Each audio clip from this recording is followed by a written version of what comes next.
Karena memang dalam Islam kan sudah ada, Pak. Karena pemimpin itu, tahu Bapak Ibu, pemimpin itu orang yang kita serahkan sama juga dengan korban tadi. Kenapa kita pilih pemimpin? Dia memimpin kita, kita serahkan amanah kepada dia untuk mengurusi kehidupan itu pemimpin itu maknanya.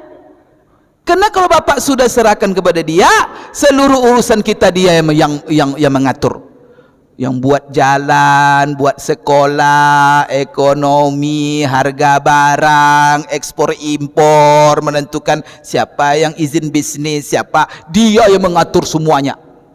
Padahal itu kan urusan kita, tapi kita serahkan sama dia.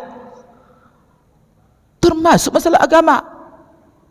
Maka Pak, kalau Bapak tunjuk pemimpin, masalah agama dia nomor satu.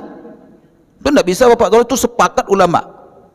Maka kalau datang presiden ke masjid ini, dia yang paling berhak jadi imam. Itu secara hukum agama. Maka imam ratib tak boleh maju kalau ada presiden di sini.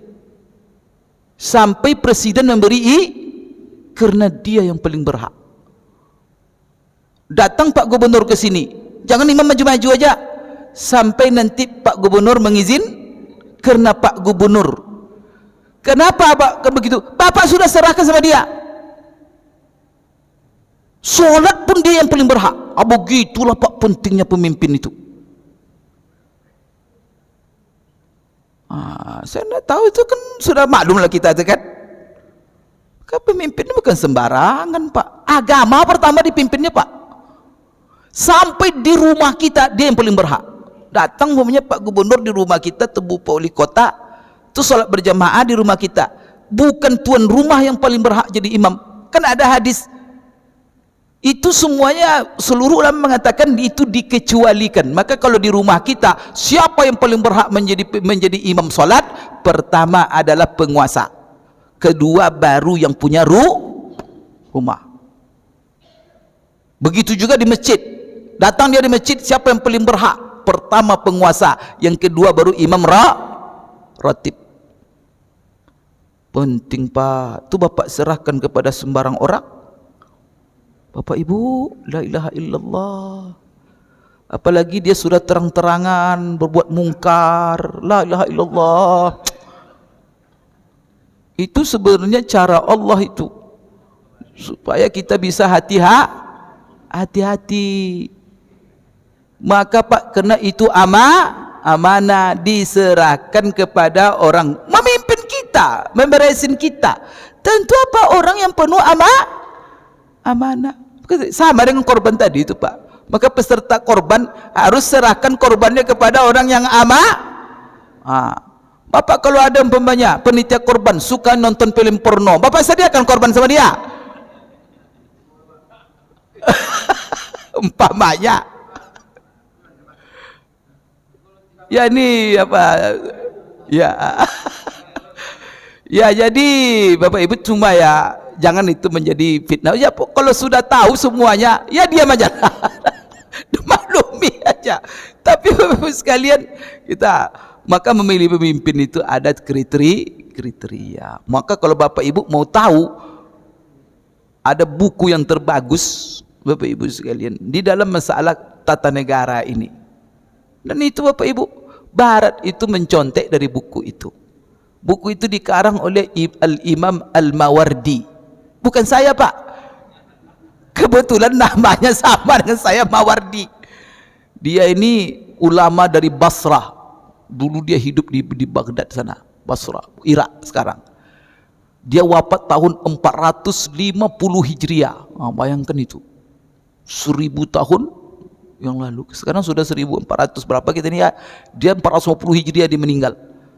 Dia menulis sebuah buku namanya Al-Ahkam As-Sultaniyah. Aturan-aturan ataupun hukum tata negara. Lengkap Pak. Buku itu diterjemahkan ke banyak bahasa. Dan buku itu menjadi kurikulum di Eropa, di Rusia, di mana-mana. Kurikulum hukum tata negara. Tapi orang Barat, Bapak Ibu, ngambil dari situ, tapi mereka tidak jujur. Itu kalau Bapak baca buku itu, seolah buku itu ditulis hari ini. Begitu hebatnya buku. Termasuklah bagaimana cara memilih pemimpin. Apa kriteria pemimpin yang harus memimpin? Karena namanya Pak, ada namanya al-imamatul kubra. Maka imam itu, bahasa pemimpin dalam Islam itu imam. Imam itu terbagi dua, imam kecil, imam besar. Maka al-imamatul sughra, al-imamatul kubra. Itu dalam Islam. Kalau imamatul sughra, imam kecil, imam solat. Al-imamatul kubra, jadi dia hanya mengurusi masalah. Tapi imamatul kubra, yaitu pemimpin publik namanya, yang memimpin seluruh dia imam kita. Dia yang kita ikuti. Sembarang kita pilih. Imam solat sembarang kita pilih. Kalau berjudi aja, dia umpamanya kerja aja di warung, kita tunjuk jadi imam. Mungkin kalau ada umpamanya berjudi, mabuk, itu jadi imam dia. Ikut Bapak solat di belakangnya. Nah, saya pernah melihat Masjid Agung, ada Pak yang jadi imamnya. Orang ini tahu mungkin makmum ini kerja imam ini tidak maka pas dia rombongan masuk, dilihatnya sianu, kurang hajar dia jadi imam, balik dia lagi. Karena dia pernah tahu makmum yang lain tidak tak mati. Jadi parah imam ni, balik dia mau diikut. Bapak Ibu, itu imam satu, apalagi imam seluruh urusan. Maka di sini Bapak Ibu, kadang-kadang agama Islam yang politik, dia tidak tahu masalah politik ni. Islam itu yang paling, dunia ini menginduk kepada Islam. Atau disuruh pula orang Islam tak. Maka orang Islam ini buta-buta politik. Gimana kita buta politik? Karena seluruh urusan ini diatur oleh agama. Masalah masuk WC Pak diatur, cara tidur bagaimana dengan masalah negara? Allah berlengkap dalam Quran itu. Maka dalam Quran itu apa ayat di antaranya? Hai orang-orang beriman, atiiullah wa atiiur rasul wa ulil. Coba ada perintah mengikuti ulul amri. Ulul amri yang mana yang ditaati? Yang wajib ditaati ulul amri yang taat kepada Allah. Jadi taat kepada Allah dulu, taat kepada Rasul dulu, baru taat kepada. Coba lihat susunannya.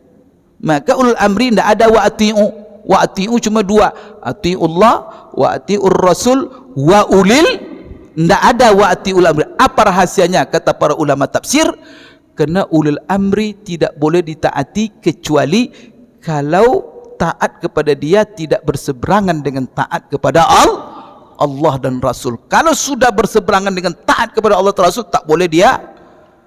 Begitulah orang Islam diatur bagaimana dengan pemimpin.